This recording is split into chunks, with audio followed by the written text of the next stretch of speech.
All right, get ready because we're going deep into a place I bet you've been dreaming about. The incredible Dolomites in Italy. 5 weeks. 5 weeks. Yeah, of pure bliss. That's what we're talking about. Those towering peaks, those charming villages, and the food. Oh, the food. You'll be telling stories about it for years. And what's so cool about the Dolomites is that there's something there for everyone all year round. Exactly. I know you're ready to jump into planning this trip. But before we get into the 5 weeks, what's the best time to really see the magic of the Dolomites? Well, the Dolomites, they really shine in different ways depending on when you go. Summer, you've got June to September, and that's the best time for hiking and biking with warm weather and those long daylight hours. Yeah, you can really get out there. And then you have winter. From December to March, it transforms into a winter wonderland for all the skiers and snowboarders out there. But here's a little tip, a little secret. The shoulder seasons. Oh, yeah. April to May or September to October might be the sweet spot if you want to avoid the crowds but still have really nice weather. Absolutely. Imagine hiking through that vibrant fall foliage, seeing the explosion of spring blooms. It's truly magic. It's truly magical. Okay, I don't want to get ahead of ourselves. Before we get lost in those alpine meadows and those charming villages, I need an overview. Paint me a picture. Where exactly are the Dolomites and what makes them so special? So, nestled in northeastern Italy, the Dolomites are a UNESCO World Heritage Site. And for good reason. Imagine soaring peaks. We're talking the highest being Marmolada, reaching over 10,000 feet interspersed with these deep valleys, lush forests, and expansive plateaus. Over 10,000 feet. Wow, that's almost twice the height of the Empire State Building. You mentioned a variety of landscapes. Yeah. So is there something for everyone, even those of us who aren't expert hikers or skiers? Oh, yeah, absolutely. Even if scaling those peaks or navigating those black diamond slopes isn't really your thing, there's still plenty for you in the Dolomites. Gentle trails, charming villages, stunning vistas accessible to everyone. Just picture yourself strolling through meadows, wildflowers, having a picnic by a crystal clear lake, or just soaking in the views from a cozy cafe. I'm hooked. Let's talk itinerary. How about a sample 5-week plan? We'll hit the must-sees, but still leave room for spontaneous adventures. I love that. Let's craft a journey that combines those iconic landmarks, maybe with a few hidden gems mixed in. Perfect. Okay, so let's say we land in, well, how about Venice? Who wouldn't want to spend a few days there exploring the canals before heading to the mountains? Excellent starting point. Right. Venice is truly a feast for the senses. Those gondolas gliding through the canals, the stunning architecture. Yeah. It's the perfect way to kind of ease into your Italian adventure. I agree. And from Venice, you can hop on a train and head right into the heart of the Dolomites. And for our first stop, let's whisk our listener away to the charming town of Bolzano. Bolzano is a fantastic choice. It's a vibrant town. It's the capital of South Tyrol. Right. And it offers this cool mix of Italian, Austrian, and Latin influences. Ooh, cultural crossroads. I like Yeah. that. It's like stepping into this cultural crossroads. What kind of experiences are we talking? Imagine walking through Bolzano's medieval center. Charming squares, colorful buildings, bustling markets. I can picture it. You can visit the South Tyrolean Archaeological Museum. That's where they have Ötzi the Iceman, Oh, yeah? a super well-preserved mummy from the Copper Age discovered in the Alps. Wow. Talk about a blast from the past. Okay, a 5,000-year-old mummy. That is Yeah. officially on my must-see list. And just a short drive from Bolzano, you'll find Castel Roncolo. It's perched up on a cliff. It's a medieval castle. It's decorated with these frescoes, these scenes of courtly life and hunting, like a real-life fairy tale. Wow. Yeah. Castles, frescoes, a glimpse into history. Bolzano seems like the perfect mix of culture and charm. How long do you think our listeners should spend there? Let's give them a good 3 days in Bolzano to really soak it all in. That should give them enough time to explore the town, see the museum, Yeah. maybe even venture out to nearby wineries for a taste of the region's renowned wines. 3 days in Bolzano, check. Now, for our next stop, I'm thinking about a place that just screams classic Dolomites, where you can hike amidst those towering peaks, maybe even see a few mountain goats along the way. What do you suggest? For that quintessential Dolomites experience, we've got to take them to Cortina d'Ampezzo. Okay, Cortina d'Ampezzo. Yeah, I've seen pictures, and it is breathtaking. It's this elegant town nestled in a valley surrounded by these dramatic peaks. It is an absolute gem.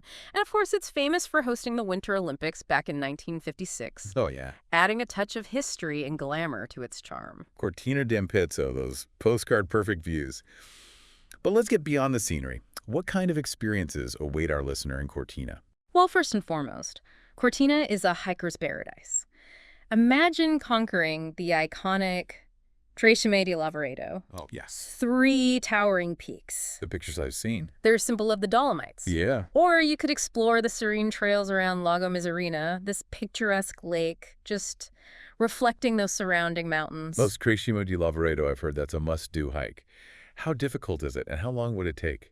The classic Trecime loop is about 10 kilometers, an elevation gain of around 300 meters. Okay. It's considered a moderate hike, takes about 3 to 4 hours to complete. That's doable. But, even if you're not a seasoned hiker, the views are so rewarding, it's worth every step. Wow. And if you prefer a more leisurely pace, there are shorter trails and scenic viewpoints that are easily accessible. Okay, so hiking is covered. What else is there to do in Cortina besides tackling those magnificent peaks? Cortina isn't just about hiking, though it really does excel at it. You can also explore the town center, filled with those elegant boutiques and charming cafes. Visit the Olympic Stadium, or indulge in the region's culinary delights. Hearty mountain cuisine paired with local wines. Speaking of culinary delights, what's a trip to Italy without experiencing that incredible food? I mean, what can our listener expect in Cortina and the Dolomites in general? Get ready for a culinary adventure. The Dolomites offer a mix of Italian, Austrian, and Latin influences. It makes the cuisine really hearty and flavorful. Well, I'm already drooling. Give me some specifics. What are some must-try dishes? Well, first and foremost, you have to try polenta. Okay. This creamy cornmeal dish, it's a staple in the region, and they serve it in so many ways. With cheese, mushrooms, game meat. Oh, wow. The possibilities are pretty much endless. And then there are canederli, or nodal. Okay. They're these fluffy bread dumplings that can be served in broth, with sauce, or as a side dish. Polenta and canederli. I'm writing that down. What about something sweet? I have a feeling our listener has a bit of a sweet tooth. You can't go wrong with the classic apple strudel. Oh, yeah. The Dolomites are known for their apple orchards, and the strudel here is, well, it's divine. Flaky pastry filled with sweet and tart apples, raisins, cinnamon, often served warm with vanilla sauce or whipped cream. My mouth is watering. Yeah. And of course, we can't forget about the wine. What regional specialties should our listener be on the lookout for? So the Dolomites have this fantastic selection of wines, and it's influenced by both Italian and Austrian traditions. Pinot Grigio, Gewürztraminer, and Lagrange are all local favorites. You'll find crisp whites, aromatic reds, and even sparkling wine. Ooh, I love a good sparkling wine. Something for every palate. Okay, so we've got polenta, canederli, apple strudel, and some regional wines. It sounds like Cortina is a feast for both the eyes and the stomach. How long do you think our listeners should plan to spend in Cortina to really soak it all in? Let's give them a solid 4 days in Cortina. That should give them enough time for hiking, exploring the town, indulging in the local cuisine, and maybe even squeezing in a spa day for some well-deserved relaxation. 4 days in Cortina. I like it. Now for our next stop, I'm thinking about something a little bit different. Perhaps somewhere a bit off the beaten path. A hidden gem that will surprise and delight our listener. Any ideas? For a truly unique experience, let's take them to Alta Badia. Alta Badia. It's a valley known for its stunning natural beauty and these charming Latin villages. Alta Badia, tell me more. Imagine exploring the Fen Sens Braes Nature Park, a UNESCO World Heritage Site. Pristine forests, alpine meadows, dramatic rock formations, crystal clear lakes. Okay, those landscapes sound incredible. But what about those Latin villages you mentioned? What kind of cultural experiences await in Alta Badia? Alta Badia is home to several charming villages, each with its own unique character and traditions. Corvara, you've got a picturesque church and a really lively atmosphere. Okay. Great base for exploring the area. San Cassiano offers a more tranquil setting. La Villa boasts stunning views of the Sassonger Massif. Stunning nature, charming villages, and a unique cultural heritage. What kind of activities would you recommend for Alta Badia? Besides hiking, Alta Badia is a paradise for mountain biking. They've got trails ranging from gentle paths to those challenging downhill routes. You could try rock climbing, via ferratas, or even horseback riding through the valleys and forests. And for a truly unforgettable experience, consider a scenic helicopter ride over the Dolomites. A helicopter ride. Wow. Yeah. That's what I call seeing the Dolomites in style.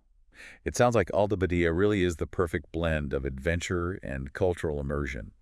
How long should we allow for this part of the trip? Let's give them a good 4 days in Alta Badia. Okay. That should give them enough time to explore that nature park, visit the villages, and indulge in some of those adventurous activities. 4 days in Alta Badia check. All right, so far we've got 3 amazing destinations: Bolzano, Cortina d'Ampezzo, and Alta Badia. I'm already feeling inspired to pack my bags. But before we get ahead of ourselves, let's take a quick pause and pick this D drive up in part 2. Stay tuned, because we've got even more Dolomites magic coming your way. Welcome back to our Dolomites deep dive. I'm so excited to continue crafting this incredible 5-week journey for you. Me too. We've already covered Bolzano, Cortina d'Ampezzo, and Alta Badia. That's an amazing start. It is. But we've only scratched the surface of what the Dolomites have to offer. Yeah. So where to next? Let's take our listener to a place that's straight out of a fairy tale. Ooh, I like it already. Val Gardena. Val Gardena.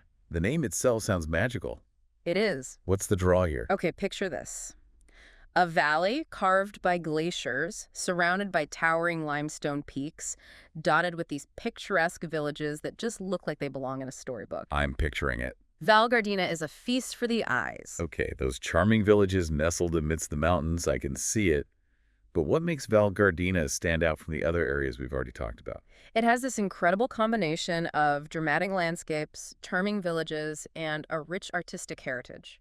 It's a place where you can hike amidst towering peaks, explore traditional woodcarving workshops, indulge in that delicious Latin cuisine. You had me at woodcarving workshops. Yeah. Tell me more about this artistic heritage. Okay, so for centuries, Val Gardena has been known for its skilled woodcarvers. They create these really intricate sculptures, figurines. Yeah. You can visit workshops and studios, witness the artistry firsthand, and even buy some unique handcrafted souvenirs.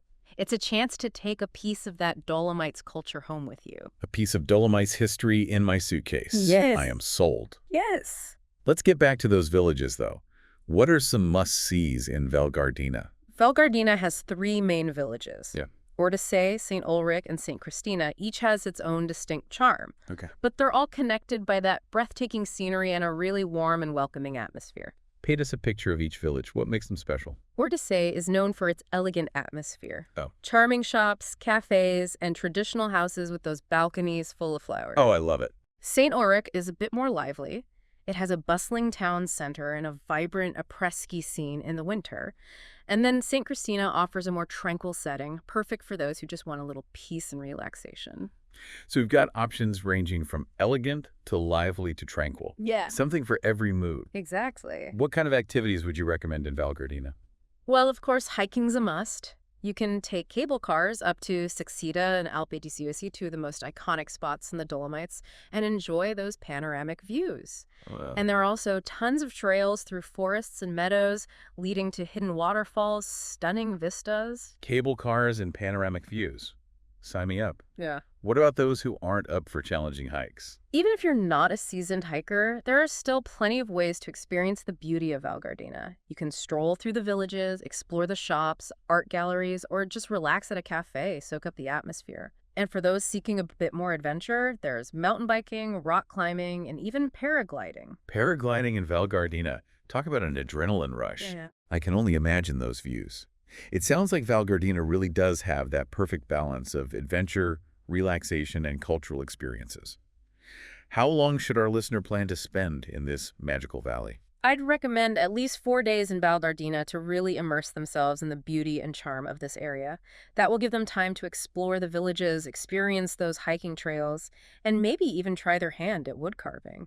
4 days in Val Gardena noted. Now, for our next stop, I'm thinking we take our listener to a place that's just synonymous with the Dolomites. So iconic, its image is practically plastered on every travel brochure. I know exactly what you're thinking. Lake Braze. Lake Braze, the Instagram darling of the Dolomites. Tell me, does it live up to the hype? It really does. Lake Braze is one of those places that surpasses even the most stunning photographs. Those emerald green waters, surrounded by towering peaks and dense forests. Yeah. It creates a scene that's both breathtaking and serene. I'm sold. But what can our listener do at Lake Braze besides taking those obligatory Instagram photos? Well, hiking around the lake is a must. It's a relatively easy trail. It takes about 1 to 2 hours. Okay. And it offers stunning views from every angle. You can also rent a rowboat and just paddle out onto those tranquil waters. Oh, that sounds nice. Talk about a peaceful way to soak up the scenery. Rowing on a crystal clear lake surrounded by mountains. That does sound incredibly peaceful and picturesque. What else is there to see and do around Lake Braze? While you're in the area, be sure to visit the nearby town of Dobbiaco. Okay. It's known for its charming historic center, and you can actually see the Trecime di Lavaredo from several different viewpoints in the town. You can also explore the surrounding valleys, hike to hidden waterfalls, or visit some of the traditional farms to sample local cheese and cured meats. So, iconic lake views, charming towns, hiking trails, waterfalls, and farm fresh food. It sounds like the perfect blend of nature, culture, and culinary delights. Yeah. How long do you think we should allocate for this part of the trip? I'd recommend spending 3 days in the Lake Braze region. That'll give them plenty of time to explore the lake, discover the surrounding areas, and maybe even squeeze in a day trip to Brunico, known for its medieval walls, and the Messner Mountain Museum Ripa at Brunet Castle. 3 days around Lake Braze. Perfect. Yeah. Now we're getting close to wrapping up the first half of our listeners' 5-week Dolomites adventure. Yeah. For our final stop before we take a break, I'm thinking about a place that offers a mix of adventure and tranquility. You know, a place where you can challenge yourself, maybe with Via Ferratas, and then reward yourself with a relaxing soak in a thermal spa. You're speaking my language. Yeah. For that perfect blend of adventure and relaxation, we have to take our listener to the Sesto Dolomites. Sesto Dolomites. Tell me more.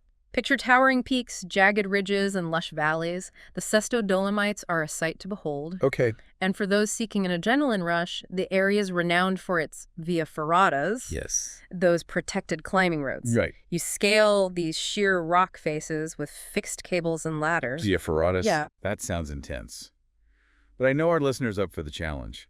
What are some of the must-try Via Ferratas in the Sesto Dolomites? One of the most popular is the Ivano de Bona Via Ferrata. It leads to the summit of Monte Paterno, offers those breathtaking views of the surrounding peaks.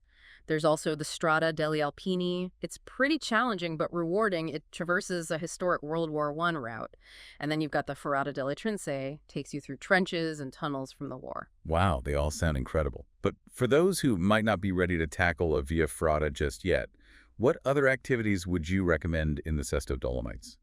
Even if Via Ferratas aren't your thing, the Sesto Dolomites still offer a ton of hiking trails. Everything from gentle paths to those challenging climbs.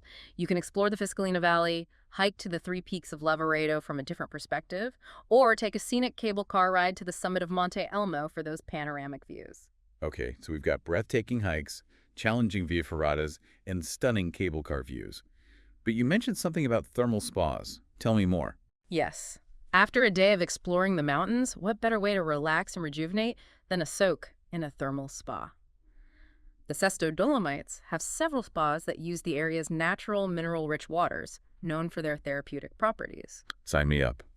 A thermal spa sounds like the perfect way to unwind after a day of hiking or, conquering a Via Ferrata.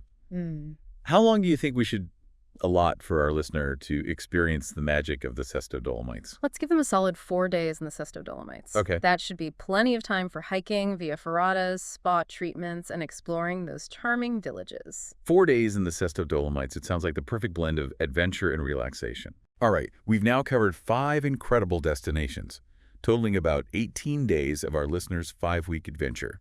It's time for a quick break, but don't go anywhere. We'll be back soon to delve into the second half of their Dolomites journey, where we'll uncover even more hidden gems and unforgettable experiences. Welcome back to our Dolomites Deep Dive. We've explored 5 incredible destinations, but we're about to unveil even more hidden gems for the second half of your 5-week adventure. We've barely scratched the surface. I know, right? The Dolomites are a treasure trove of natural wonders, charming villages, rich culture, just waiting to be discovered. I'm so ready to dive back in. But before we continue mapping out our listeners' journey, I have a question. We've talked about all these amazing places: Bolzano, Cortina, Alta Badia, Val Gardena, Lake Braze, the Sesto Dolomites. Yeah. How do we get around? Is renting a car a must, or are there other options? That's a great question. The Dolomites are actually surprisingly well connected. There are a variety of transportation options to suit different preferences and budgets. Renting a car definitely gives you the most flexibility. Right. explore at your own pace, venture off the beaten path. But A car does sound tempting, especially for those spontaneous detours, those scenic drives. But what about those who might not be comfortable driving in the mountains? Or those who prefer a more eco-friendly option? no worries, there are some fantastic alternatives. The Dolomites have an efficient, reliable public transportation system. Buses and trains connect most towns and villages. Okay. You can easily hop on a train from Venice to Bolzano, and then use buses or those local trains to get between destinations. So no need to stress about those winding mountain roads. Right, Public transportation, you can just relax and enjoy the scenery. exactly.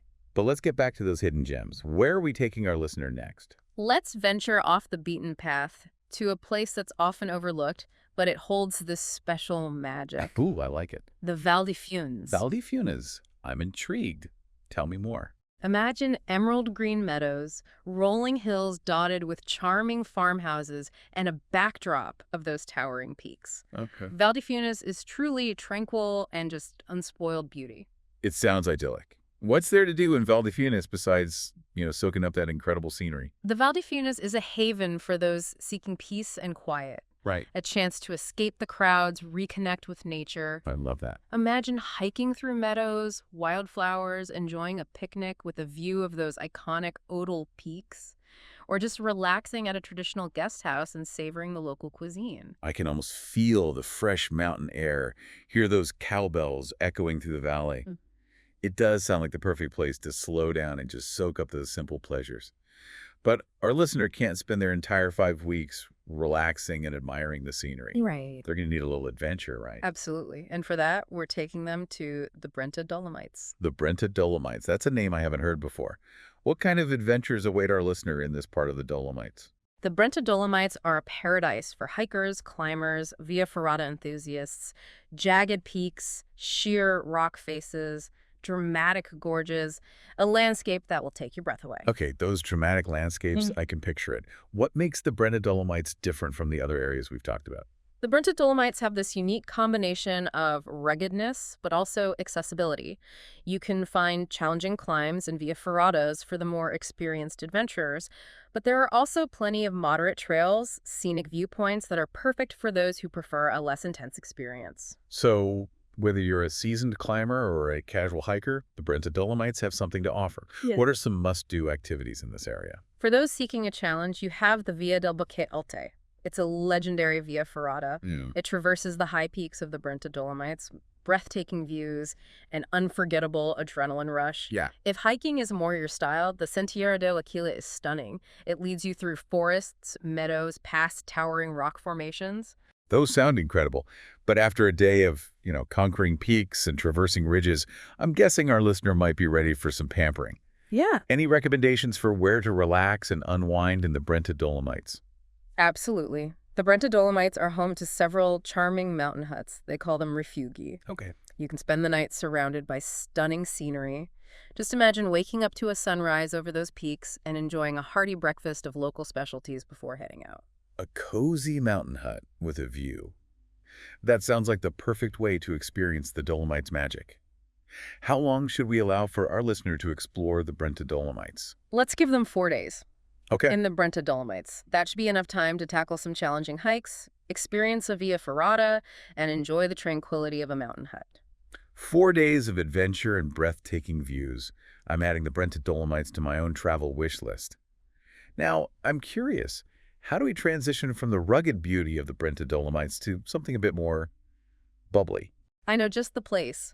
Let's transport our listener to the Trento region, Oh, famous for its sparkling wines. sparkling wines. Now you're speaking my language. Yeah. Tell me more about the Trento region. What makes it so special? Trento is where Italian charm meets alpine beauty. Imagine rolling hills covered in vineyards, charming towns with medieval castles, and a vibrant culinary scene. Okay, I'm picturing those vineyard-covered hills. Mm. I'm imagining sipping on a glass of bubbly and soaking up the views. But what makes Trento's sparkling wine so special? Trento is known for producing some of Italy's finest sparkling wines. They use that traditional method of bottle fermentation, similar to champagne. The region's cool climate and the terroir creates these wines that are crisp, elegant, full of character. So we're not just talking about any ordinary bubbly. Right. We're talking world-class sparkling wines. What kind of experiences await our listener in the Trento region? Well, a visit to a local winery is a must. You can tour the vineyards, learn about the winemaking process, and of course, indulge in some tastings. Yeah, the best part. The region's also home to some charming towns. You have Trento itself, with that beautiful cathedral Renaissance palaces, and Rovereto, known for its modern art museum, the Mart. So we've got wine tastings, charming towns, art museums. Sounds like a delightful mix of culture and indulgence. Yeah. How long should we allot for this part of the trip?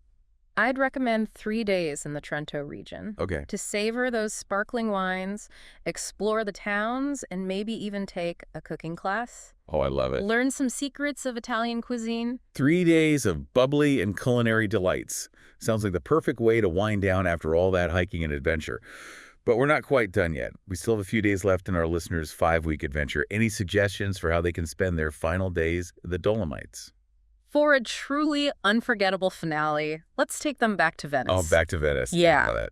Just for a couple of days, soak up the magic of that city before they head home. A return to Venice. I love it. Closing the loop on their Dolomites adventure. But this time around, how about we give them some insider tips for experiencing Venice like a local? Absolutely. Instead of joining the throngs of tourists in St. Mark's Square, let's encourage them to explore some of those quieter neighborhoods, Right. like Dorsoduro. It's known for its art galleries, charming cafes.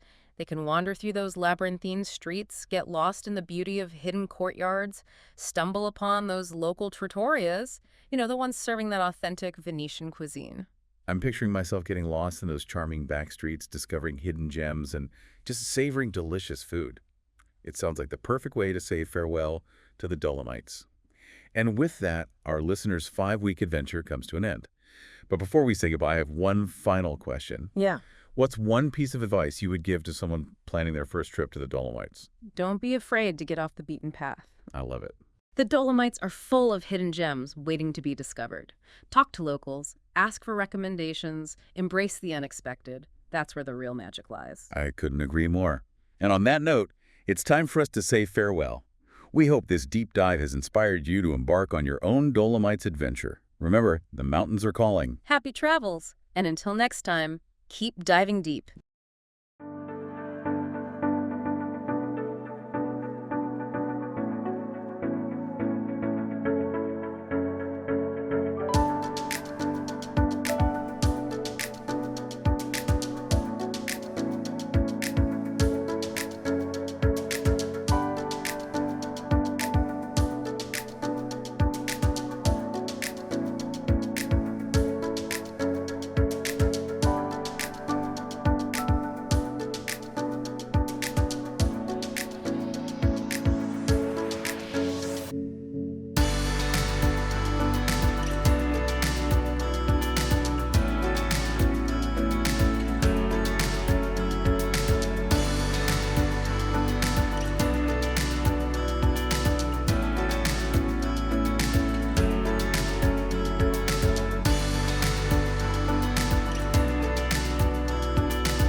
you.